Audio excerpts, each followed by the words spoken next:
नमस्कार। दिन भर की बड़ी खबरों में आपका स्वागत है। मैं हूं आराधना। आज इस बुलेटिन में बात होगी भारत जोड़ो न्याय यात्रा की, विपक्ष के लालू और हेमंत सोरेन की गिरफ्तारी की तैयारी की।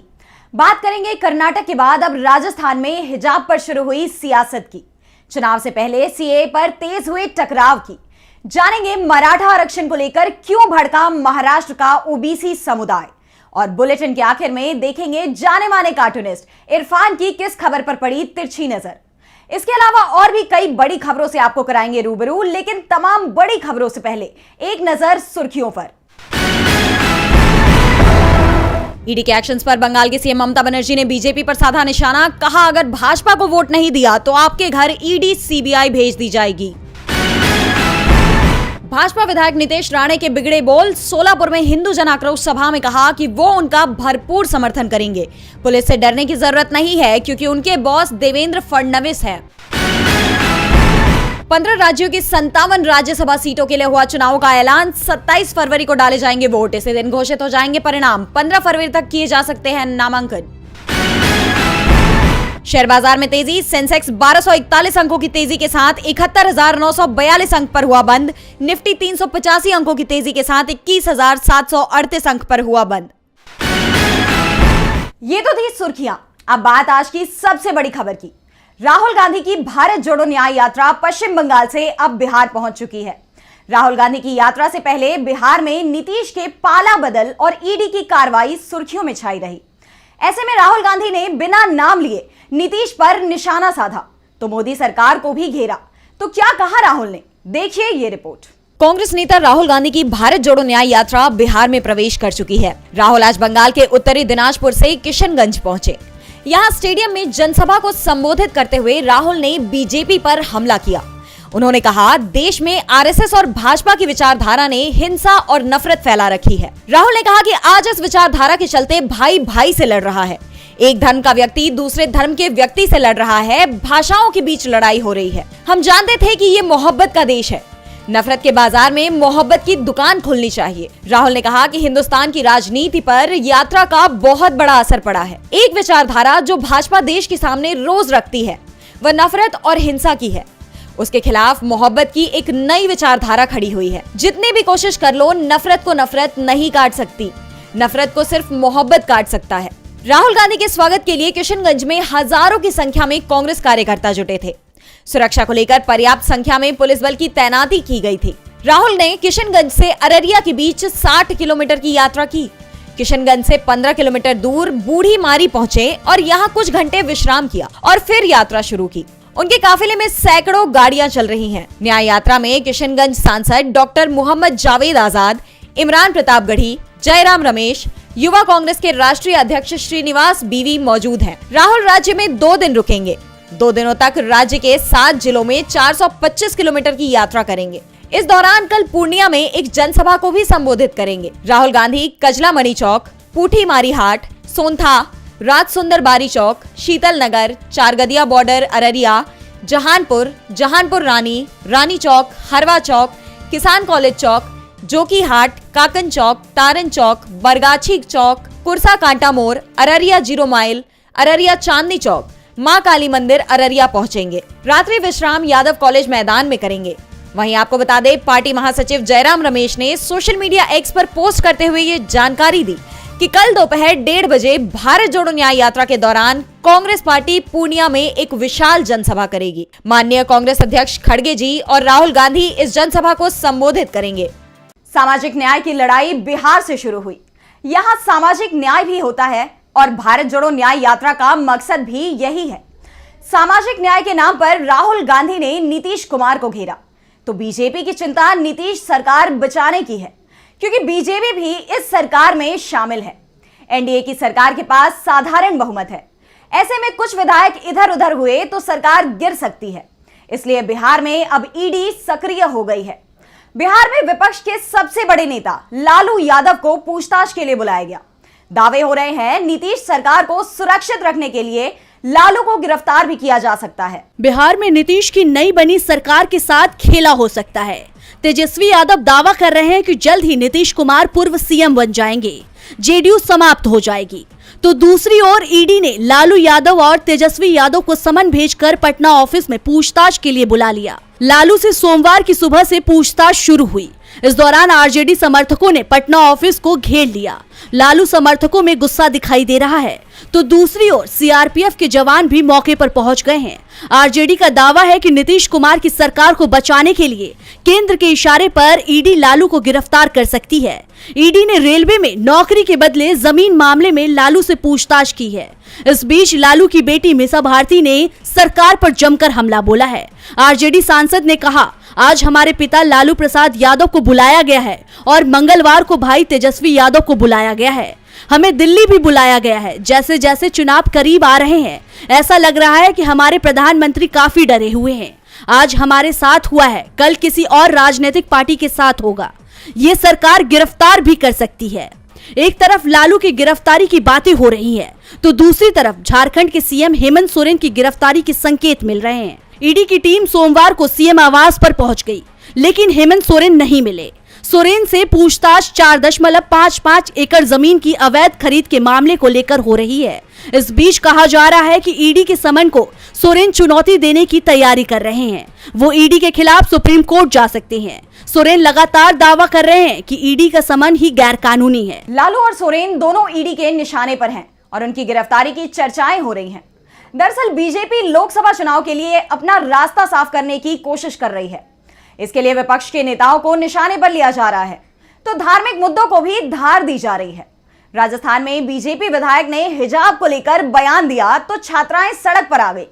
तो क्या कहा बीजेपी विधायक ने, जिस पर शुरू हो गया बवाल? देखिए ये रिपोर्ट। 29 जनवरी की सुबह जयपुर के गंगापुल इलाके में स्थित सरकारी स्कूल में पढ़ने वाली छात्राएं सड़कों पर उतरी और सुभाष चौक थाने का घेराव किया।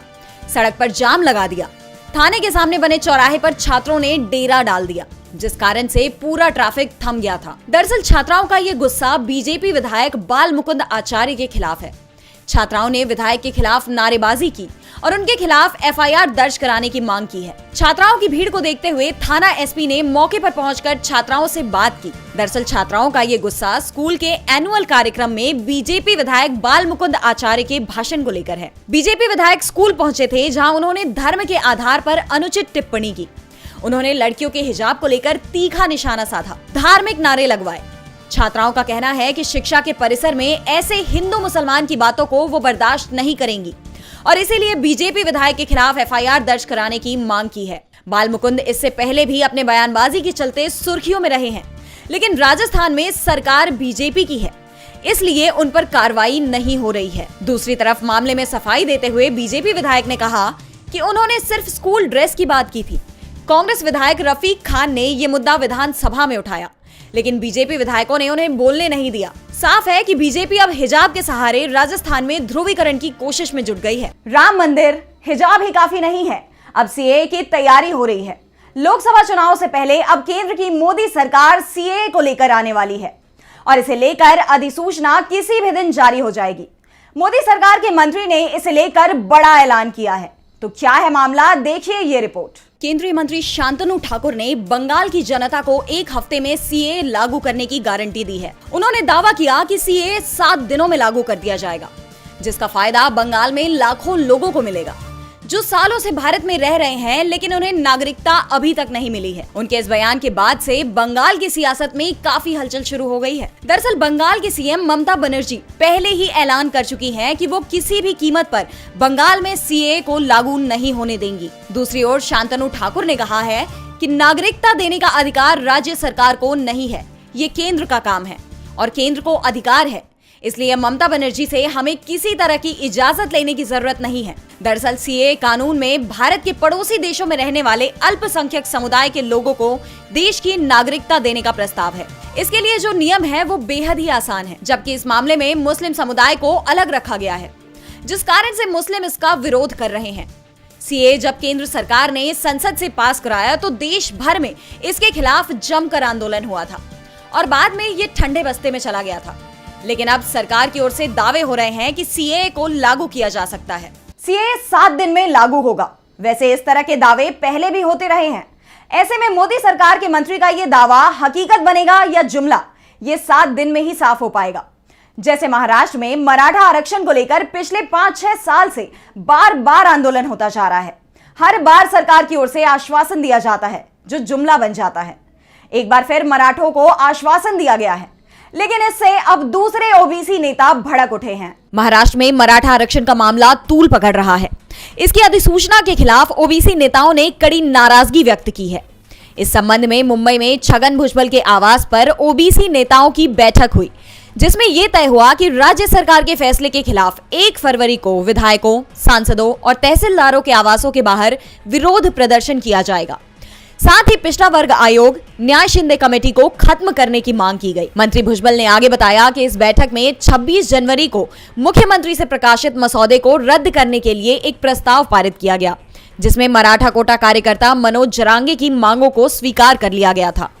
छगन भुजबल ने कहा कि वो ओबीसी अधिकारों के लिए यही नहीं रुकेंगे, बल्कि अदालती लड़ाई लड़ने के लिए भी तैयार हैं। नेताओं ने दृढ़ संकल्प व्यक्त किया कि सभी ओबीसी को पार्टी की भागीदारी को छोड़कर एक साथ मिलकर काम करने की जरूरत है। सिर्फ यही नहीं, मराठा आरक्षण को लेकर बीजेपी के सीनियर नेता और केंद्रीय मंत्री नारायण राणे ने महाराष्ट्र में एकनाथ शिंदे सरकार के एक फैसले पर आपत्ति जताई है। उन्होंने 28 जनवरी को मराठा समुदाय को आरक्षण मिलने तक ओबीसी को मिलने वाले सभी लाभ देने के महाराष्ट्र सरकार के फैसले पर असहमति जताई। नारायण राणे ने सोशल मीडिया एक्स पर पोस्ट कर लिखा, एकनाथ शिंदे की अगुवाई वाली सरकार के इस कदम से अन्य पिछड़े समुदायों के अधिकारों पर असर पड़ेगा। महाराष्ट्र में इससे अशांति फैल सकती है। 29 जनवरी को एक प्रेस कॉन्फ्रेंस करेंगे और मराठा कोटे से जुड़े मुद्दे पर विस्तार से बात करेंगे। महाराष्ट्र सरकार के इस फैसले के खिलाफ सिर्फ नारायण राणे ही नहीं, बल्कि कैबिनेट मंत्री छगन भुजबल भी हैं। उन्होंने भी राज्य सरकार के इस फैसले पर असंतोष जताया और ओबीसी श्रेणी में मराठों के पिछले दरवाजे से प्रवेश पर सवाल खड़े किए।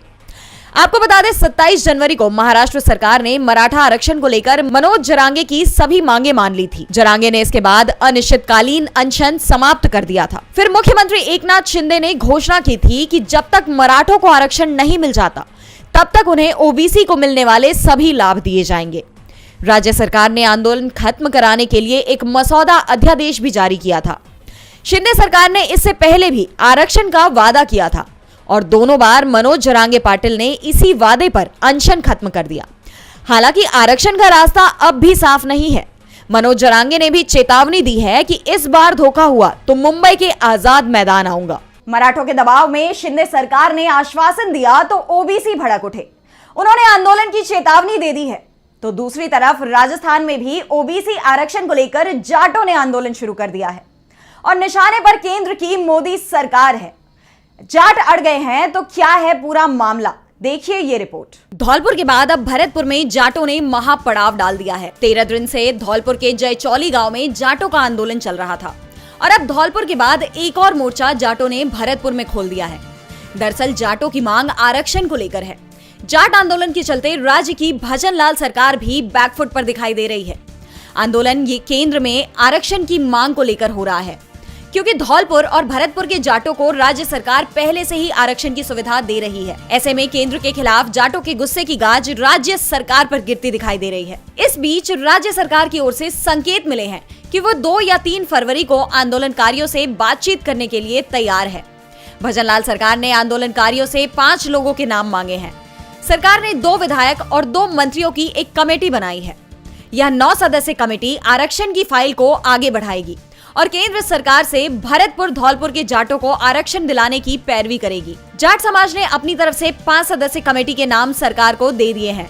सरकार के साथ अगर बात नहीं बनती है तो जाट समाज रणनीति बदलकर आंदोलन को उग्र बना सकते हैं। सरकार को चेताने के लिए जाट समाज ने दूसरा महापड़ाव भरतपुर में रूपवास तहसील के गांव जटमासी में शुरू कर दिया है। रूपवास से रुदावल जाने वाले रोड पर जाट समाज के सैकड़ों लोग महापड़ाव डालकर बैठे हुए हैं।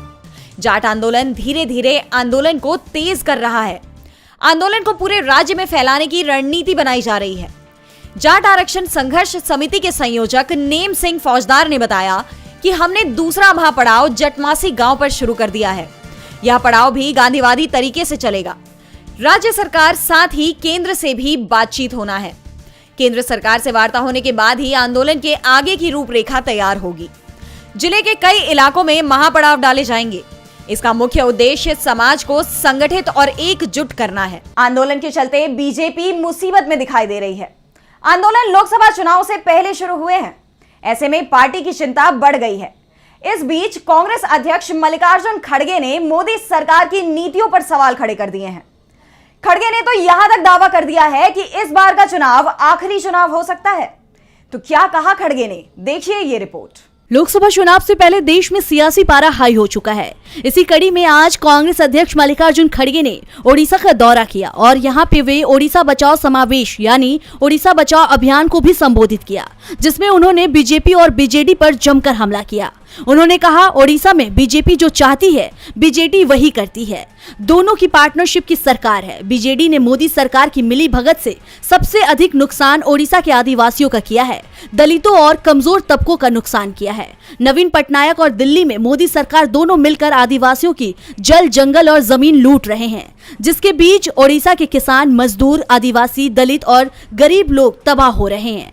ओडिशा में 45 लाख से अधिक नौजवान बेरोजगार हैं। 2,36,000 पद अलग अलग सरकारी विभागों में खाली पड़े हैं। ये ओडिशा के लोगों के स्वाभिमान को गहरा धक्का है। वहीं आपको बता दें कि मल्लिकार्जुन खड़गे ने कहा कि इस बार देशवासियों के पास वोटिंग का अंतिम मौका है।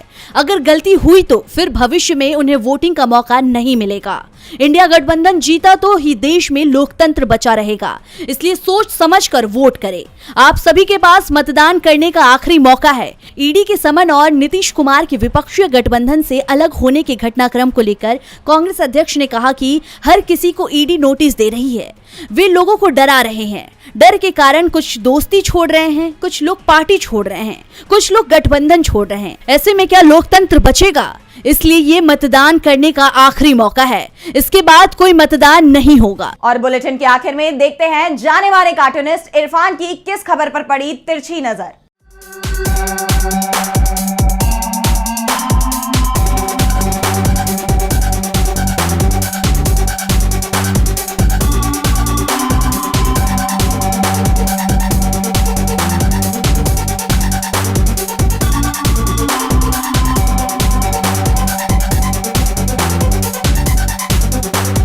पीएम मोदी ने आज परीक्षा पे चर्चा कार्यक्रम में बच्चों से बात करते हुए इस बात का राज खुला कि कोरोना के समय में उन्होंने लोगों से थाली क्यों बजवाई थी।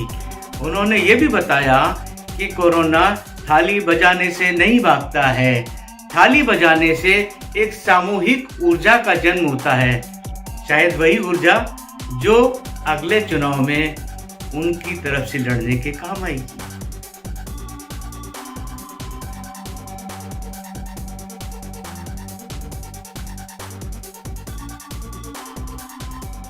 बहुत बहुत शुक्रिया इरफान जी। तो आज इस बुलेटिन में बस इतना ही। देखते रहिए डीबी लाइव। नमस्कार।